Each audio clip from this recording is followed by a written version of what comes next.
Hello, crypto world. David Allen here. As I discussed earlier, I wanted to do a, uh, a talk about Dash and PIVX. Um, some people that I respect are, not into Dash and they're way into PIVX. Some people that I respect are into both, and there's some real Dash fanatics out there as well.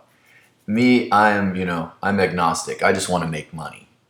And, my feeling has always been in investing, why choose between, Coca-Cola and Pepsi? It's like buy both, you know? Why choose between AT&T and T and Verizon? Buy both. Why choose between gold and silver? Buy both. So you can see where I'm headed here. In this Dash versus PIVX conversation, I own both. And as you can see on the screen, this coin comparison is from the PIVX website, which is an excellent website. And right off the bat, Dash is proof of work, which means they do mining, which I think is great because in Genesis mining, that 2-year contract, it pays.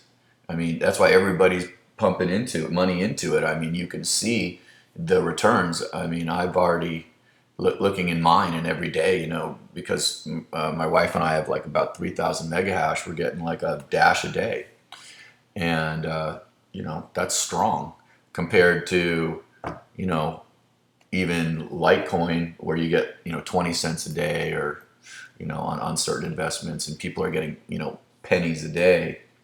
It's just amazing the return. And PIVX is proof of stake, so there's no mining. There is this staking thing that we have, which I got set up on mine. I got into PIVX yesterday, and another thing I guess is the block time. It's funny. It's like Bitcoin is slow, right? Because it can take, I've had it take 20, 30 minutes. I guess some people have said they've had to wait 3 days. I haven't had that. And in this digital age, everybody wants things now, like instantaneous. There you go. You got your transaction is gone. You've received it. You've sent. You've done whatever you wanted. So now Dash comes up with 150 seconds, which is 2.5 minutes, and now that's not enough. So now PIVX is 60 seconds. So great. 60 seconds is obviously better than 150 seconds. But there'll probably be technology that will come out that will be instantaneous, and then that's the thing. It's like the technology is constantly evolving, and what's the flavor of the month? Dash was big last month, and now PIVX looks to be big this month. Dash is falling, PIVX is rising. But there are a lot of coins out there doing a lot of different things with a lot of different technologies. So anyway, yeah, 60 seconds is better than 150, no question. Dash gets knocked because Evan Duffield did his pre-mining thing, and there was 2 million Dash out there already. Well, yeah. Personally, my feeling is, if you invent a coin and you should be and it's successful and it takes off, you should be a billionaire. Fine, I'm glad with that. And if you want to be a billionaire yourself, then go invent something. Go work at it. Go do something. But I mean, I don't have a problem with this guy having a ton. I'm sure Satoshi's got billions of Bitcoin, and it's amazing technology. So power to him. And this is the part here when you get to the coin supply where to me it's not so clear cut. So Dash is limited to 17.6 million coins. That's even less than Bitcoin.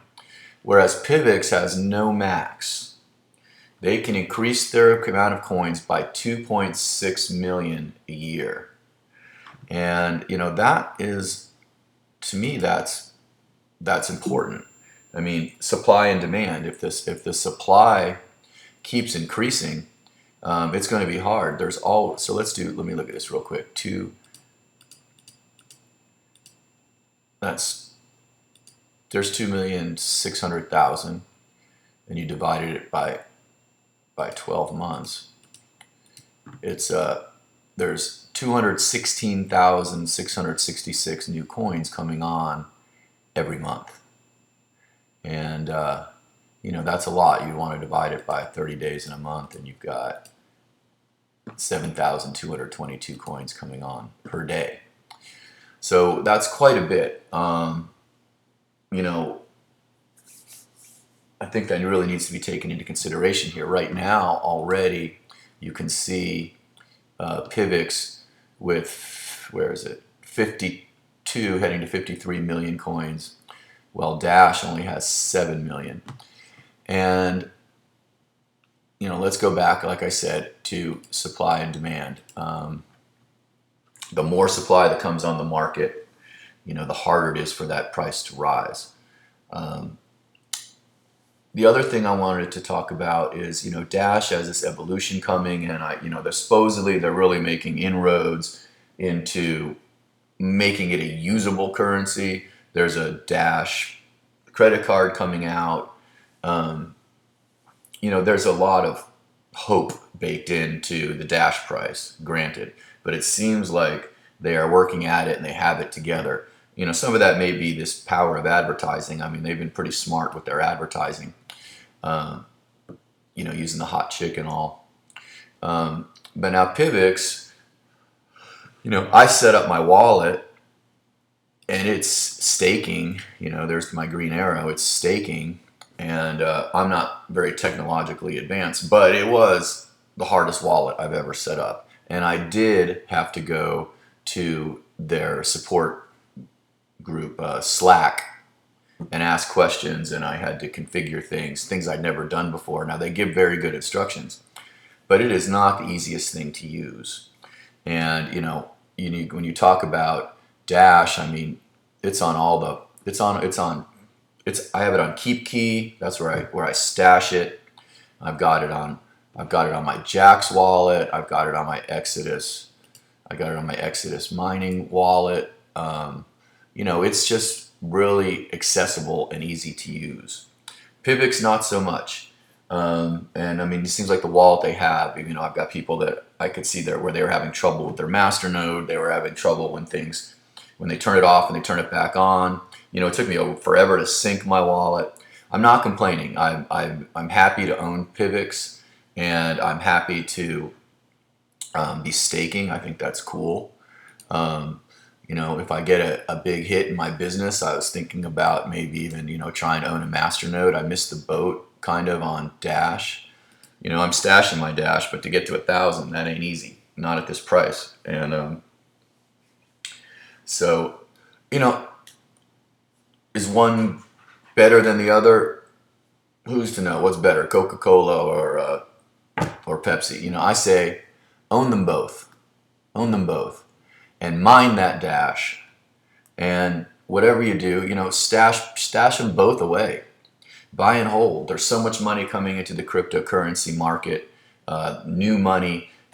Big players that have never even thought about cryptocurrency as a investment are coming in right now. You see that, people recognize that. That's why they're trying to get these ETFs passed, because then they can really get some of that institutional money, some of that big dog money into here. Because for some reason, if you're like an older guy, I'm 54, but there's other 54-year-olds, they wouldn't even touch messing with a wallet or anything like that. If they could just buy an ETF the same way that they bought their, Coca-Cola stock or their, S&P 500 index fund, then yeah, they'd give it a shot. So that hasn't happened yet. I anticipate it'll happen one day. So all y'all that are in cryptocurrency and doing it now, you're smart. But I think you stash it away. Some people, I feel like, they're out of Steam one day, but then they're into Dash, but then they're out of Dash, and then they're putting it into Ethereum, and they just keep on moving it around. There's a saying that I like. It's that a portfolio is like a bar of soap. The more you handle it, the smaller it gets.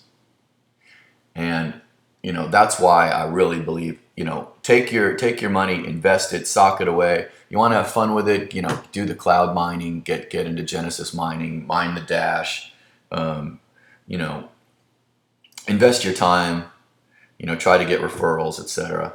But stash it away. I think that the 99.9% of people are bad traders, and then 90% of those just don't know it. And so yeah, buy and hold your cryptocurrency. These are both good, solid investments in my mind. I think I do prefer Dash over PIVX when it comes right down to it because of the limited coin supply. And that's that. Share your comments with me. And if you are going to do any Genesis mining, I'll have my code down below. And yeah, thanks a lot. I'll talk to you all later.